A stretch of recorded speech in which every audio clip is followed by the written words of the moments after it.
Berlatar ketika bumi sedang dihadapkan dengan fenomena paceklik di mana diperlihatkan ratusan pepohonan mati, letusan gunung berapi di mana-mana, mayat satwa bergelimpangan, kebakaran hutan dan lain sebagainya, akibat mikroorganisme beracun yang menjangkiti hampir seluruh tumbuhan di pelosok dunia selama 3 tahun belakangan ini. First case of a global plant virus was recorded.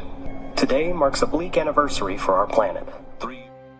Sebagai salah satu penunjang kehidupan di planet bumi, sudah dipastikan dampak dari pengundulan hutan ini pun dapat menimbulkan banyak sekali problema, di antaranya yang paling fatal adalah penipisan kadar oksigen di atmosfer, sehingga apabila masalah ini terus berlanjut, diperkirakan dalam kurun beberapa tahun ke depan manusia tidak akan mampu bertahan dan akan menuju ke tahap kepunahan massal.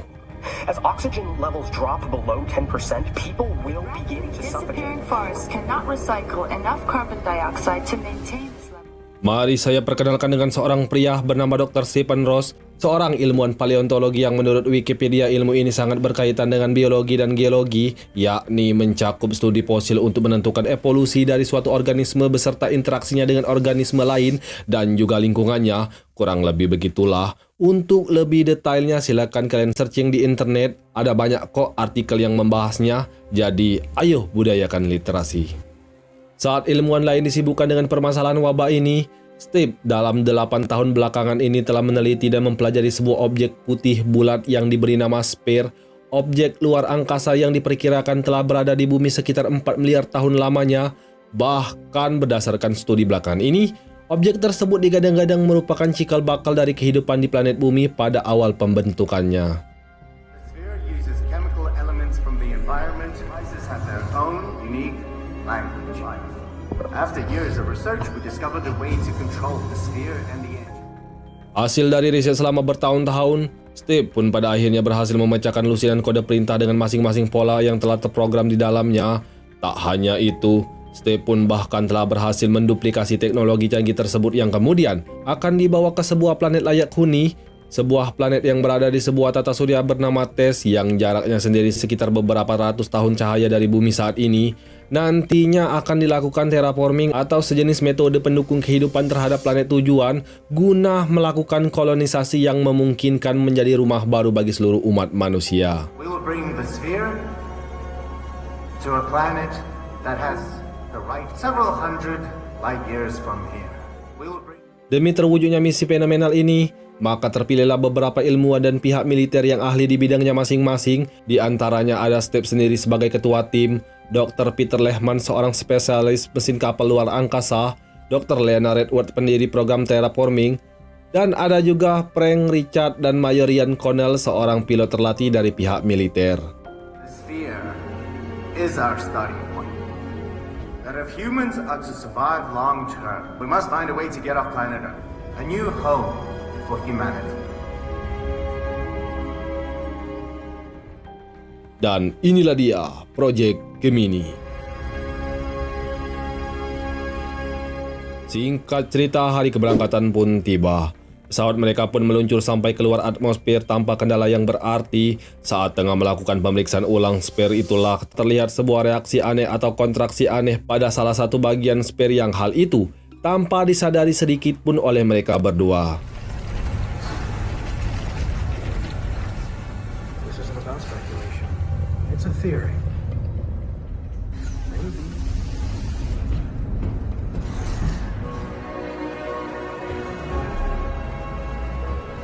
Engage. Benar saja, tak berselang lama pesawat mereka mengalami kegagalan sistem dan tak lama setelah itu, tiba-tiba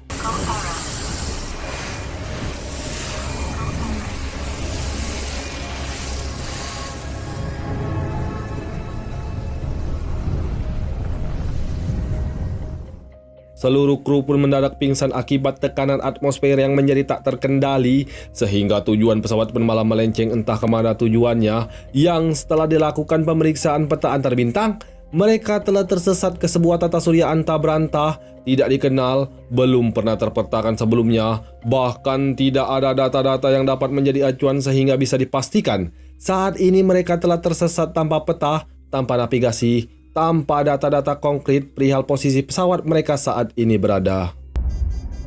We have no point to set a return jump. No landmarks, nothing even remotely familiar. Entah akibat dari fenomena spare sebelumnya, atau memanglah kegagalan sistem, atau bahkan human error, entahlah. Yang pastinya Peter lah harus disalahkan atas semua yang telah terjadi, sehingga ia pun lalu dinonaktifkan sampai batas waktu yang tidak ditentukan. Stay in your bunk until I say otherwise. Everything was done according to protocol. The mission failed, Peter. There is no hope for Earth now.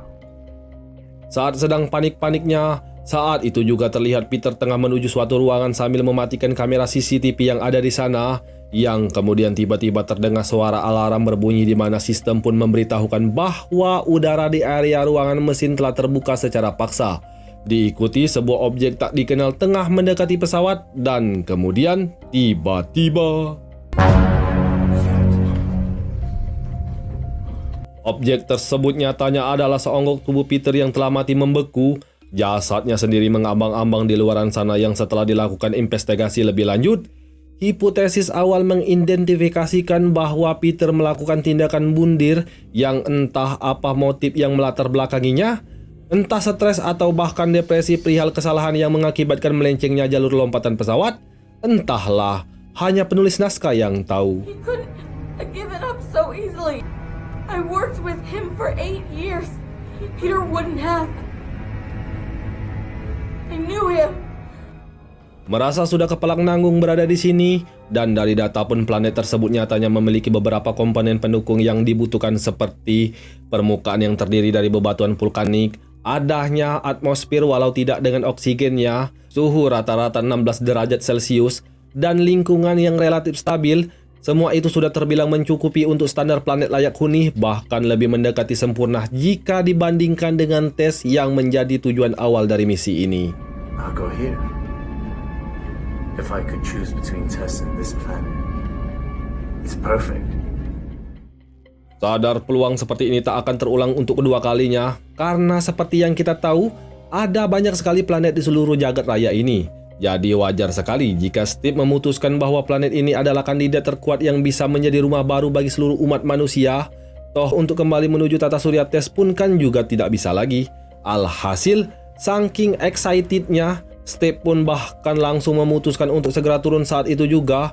Walau hal demikian, langsung ditentang oleh Ryan dan juga Richard yang mendengar keputusan tersebut. But we haven't examined it. We can complete our mission on this planet. Steve, it's too early for decisions like these. Thankfully, I'm the one who makes the final decisions. No. Dengan posisi sebagai pemimpin kru, keputusan Steve pun adalah mutlak. Senang tidak senang, suka tidak suka, seluruh kru pun harus setuju dengan keputusan darinya. Yang singkat cerita mereka pun turun menggunakan pesawat kecil menuju sebuah lembah.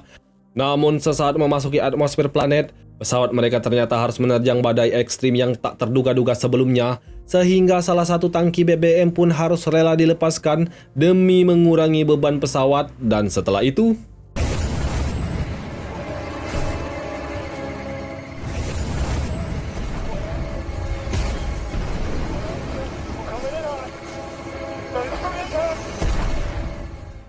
beruntung tidak ada korban jiwa dalam kejadian ini, namun tidak dengan kondisi pesawat yang tak memungkinkan dipergunakan kembali. Alhasil lagi-lagi mereka harus terjebak dalam situasi tidak menguntungkan seperti ini. Dengan kata lain, tak ada lagi yang bisa mereka lakukan selain tetap melanjutkan misi dan segera mencari goa terdekat guna menempatkan spare di sana.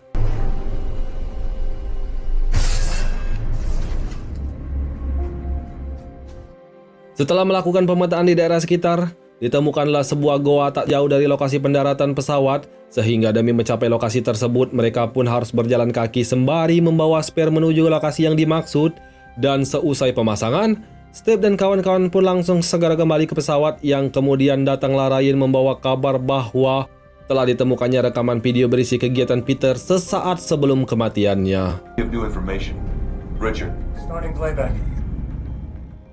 Dalam rekaman itu, Peter menjelaskan bahwa dia memanglah dengan sengaja merekam semua kegiatannya, yang semua ini sengaja ia lakukan guna membuktikan bahwa tidak ada kesalahan pada mesin pesawat. Ia melakukannya agar tidak disalahkan, tidak dikambing hitamkan, tidak dijadikan biang dari segala biang, tidak dianggap sebagai beban. Bahkan ia pun dengan sengaja mematikan kamera CCTV demi menghindari gangguan yang dapat mengganggu kinerja internal sistem. Namun tak lama setelah itu, tiba-tiba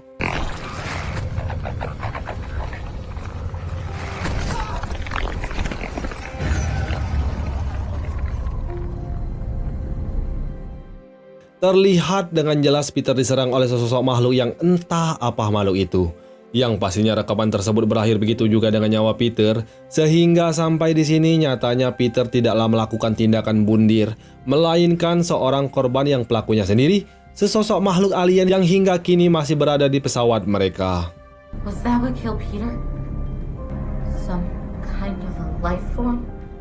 Menurut Richard, dari semua rekaman yang ada di pesawat, makhluk yang dinamai Troya ini muncul bersamaan dengan Spare sesaat sebelum keberangkatan pesawat meninggalkan bumi. Lebih tepatnya Troya ini sendiri keluar dari dalam Spare dan kemudian menyelinap masuk menuju ruangan mesin, sehingga kemungkinan besar Troya inilah biang dari melencengnya rute lompatan pesawat yang membawa pesawat mereka tersesat sampai ke galaksi antarberanta ini. Nyatanya, makhluk itu sendiri kini telah ikut mendarat bersama Steve dan kawan-kawan ke permukaan planet, dan di saat yang bersamaan terdeteksi adanya lonjakan kadar CO2 dan juga oksidasi tak normal dari dalam goa, sehingga kinerja Spare pun menjadi kacau alias malfunction, yang hal itu membuat Steve kembali akan bertindak tanpa mempertimbangkan keamanan, tanpa mempertimbangkan risiko yang akan terjadi, serta keselamatan dirinya maupun kru, yang tentu saja Ryan selaku yang bertanggung jawab atas SOP di dalam pesawat menolak akan tindakan tersebut. Calls the shots. Not anymore. We'll adjust the settings later. Disinilah baru terungkap fakta bahwa Steve telah menyembunyikan beberapa kejadian saat tengah meneliti Spare sesaat sebelum keberangkatan misi ini, di mana saat itu terjadi sebuah anomali janggal dari dalam Spare yang hal itu hanya Steve sendirilah yang tahu.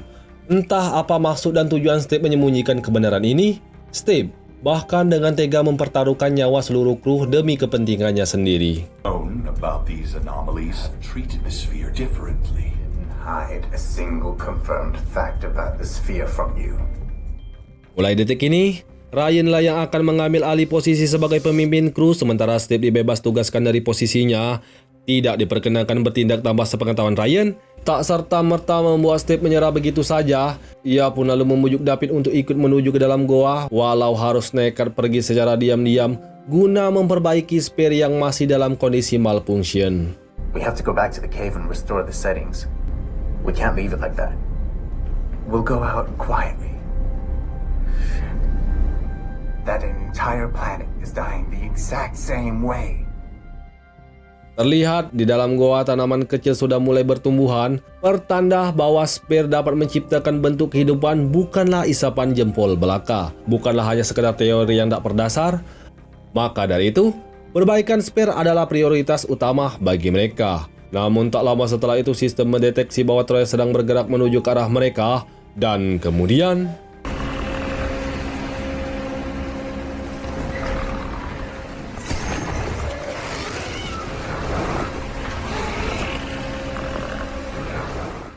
beruntung pada akhirnya mereka berhasil kabur setelah melalui beberapa drama, dan setelah sudah berada di dalam pesawat, alarm pun berbunyi pertanda Troya berhasil menerobos masuk lewat sistem pendingin udara, di mana pada titik ini memanglah bagian terlemah di antara bagian lain di pesawat. Leona yang langsung sadar bahwa situasi sedang tidak baik-baik saja, langsung melakukan evakuasi mandiri dan tanpa sengaja bertemu dengan Frank yang langsung membawanya ke ruangan laboratorium untuk bersembunyi. Namun tiba-tiba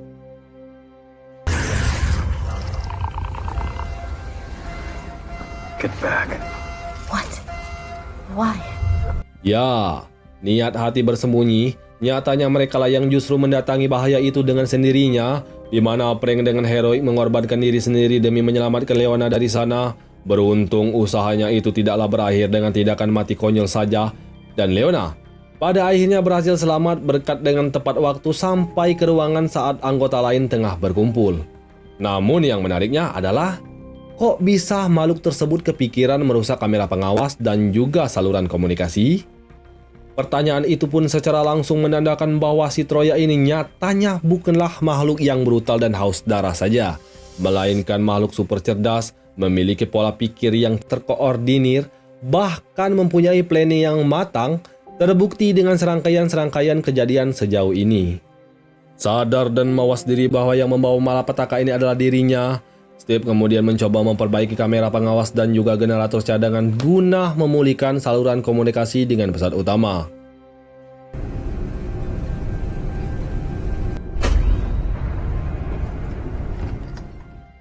Saat semuanya telah kelar, saat itulah diatur sebuah strategi di mana mereka semua akan saling bekerja sama dan Steve sendiri yang akan bertindak sebagai umpannya. I'll be the main decoy. The Trojan will chase me along the corridors. We have a chance to lead it wherever we want, like outside the lander. There should be some fuel left. Past the engine steering nozzles. Turn the engine at the right moment. When the Trojan comes after me, smoke it out. We'll roast it. Naas bagi Leona ketika mesin telah menyala, dirinya malah disibukkan dengan menembaki Troya tanpa memperhatikan area sekitar. Yang entah lupa dengan rencana atau memanglah niat bundir, ia malah harus mati konyol tanpa menghasilkan apapun. Jangankan membunuh Troya, melukai pun saja tidak. Sehingga bisa disimpulkan bahwa tindakannya ini merupakan tindakan mati konyol terbaik sepanjang alur cerita film ini.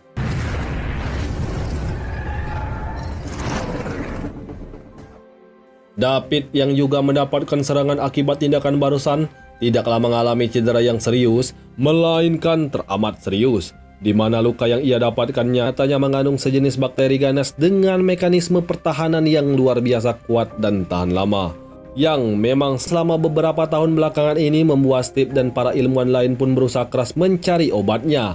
Dengan kata lain, bakteri ini sama atau malah identik dengan virus yang telah menghancurkan bumi selama ini. Dengan mengetahui cara kinerja bakteri ini di dalam tubuh serta cara sel darah putih melawannya di dalam tubuh David, Steve pada akhirnya menemukan formula yang tepat untuk membuat vaksin terhadap bakteri yang selama ini belum pernah terpecahkan oleh seluruh ilmuwan, sehingga muncullah secercah harapan bagi seluruh umat manusia di planet bumi, dan ini semua berkat David yang telah terinfeksi oleh bakteri ganas tersebut. Loh, That's been destroying life on Earth. Your blood holds the key to the vaccine against the virus. I studied them, figured out how they work.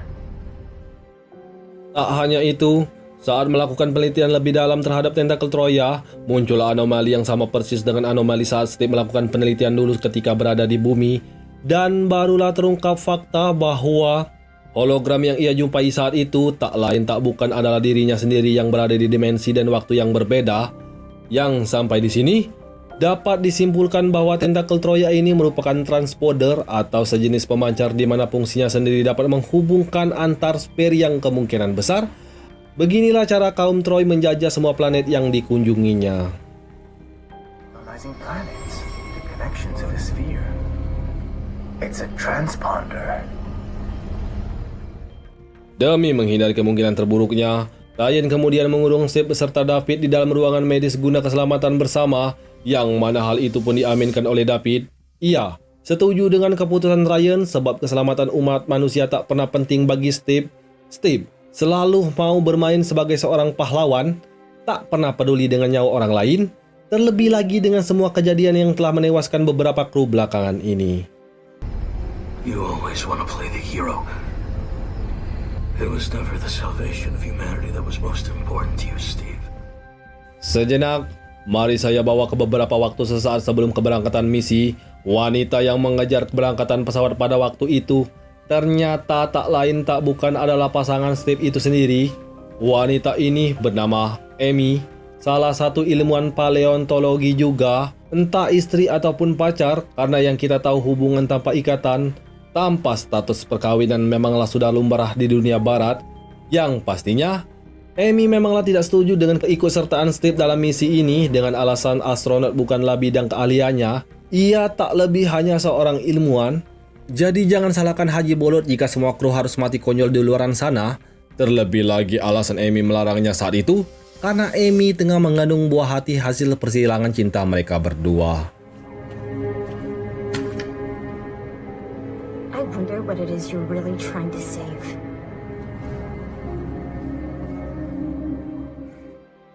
Singkat cerita, Steve pun meminta Richard untuk menghitung kembali orbit bintang-bintang terdekat yang kemudian dicocok logikan dengan ekspansi alam semesta selama periode 4 miliar tahun ketika bumi baru terbentuk, Dan ternyata We didn't move in space. We moved in time.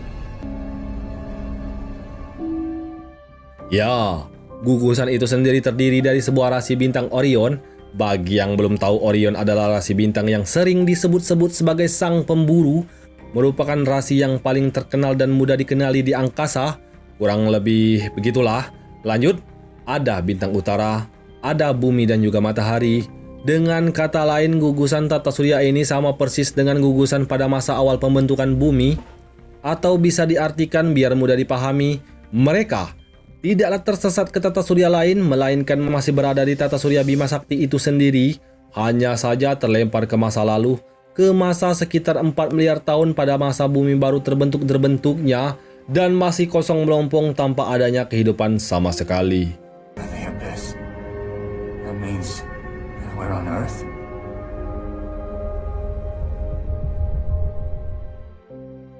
Dengan semua fakta yang telah diketahui sejauh ini, yakni tentakel Troya mampu menghubungkan antar sphere, gelang yang ia berikan kepada Amy ternyata berbahan dari serpian tentakel Troya. Sphere di sini dan sphere lama di bumi memiliki bidang posisi yang sama, komposisi struktur yang sama, bahkan posisi goa pun sama persis. Sepertinya serentetan peristiwa ini saling berkaitan. Dan Troya dengan sengaja merancang semua skenario sedemikian rupa. Terlebih lagi virus yang menyerang bumi nyatanya adalah virus yang sama dengan infeksi pada tubuh David. Dan besar kemungkinan saat melakukan lompatan antar bintang itulah, Troya dengan sengaja mengubah rute lompatan menuju ke periode bumi di masa lalu. Karena kondisi biosfer bumi seperti inilah yang sangat cocok bagi kehidupan kaum Troya. Sadar misi ini tak ada gunanya, sadar bahwa di sini hanya membuang-buang waktu, sadar hanya diperalat oleh kaum Troya saja, Steve pun kemudian kembali berteori bahwa jika ia menuliskan pesan pada jaringan tentakel Troya dan lalu meletakkannya di dalam sphere, kemungkinan besar akan ada perubahan pada masa depan, di mana pesan itu juga akan tertulis di gelang yang ia berikan pada Amy sebelumnya. Is to put the part back and reconfigure the system. I believe Amy will miss me. She will come for the bracelet soon. Saat telah selesai menulis pesan dan hendak menuju lokasi sphere berada, Ryan ternyata tengah bersiap-siap dengan sebuah bom dan berniat meledakkan diri bersama dengan sphere yang ada di dalam goa. Yang hal itu pun tentu saja langsung dicegah oleh Steve yang lebih menyarankannya untuk meledakkan Troya di dalam pesawat.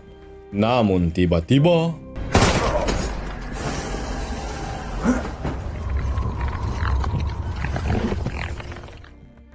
dan ya, Ryan tewas tertembak oleh si babang emas ini. Entah apa yang telah merasuki pikirannya atau mungkin tingkat kewarasannya sudah mulai hilang. David justru meyakini jika Troya dengan sengaja menginfeksi dirinya demi alasan tertentu. Yang lagi-lagi tindakan bodoh harus terulang kembali, di mana David justru harus mati konyol akibat kebodohan yang dibuatnya sendiri.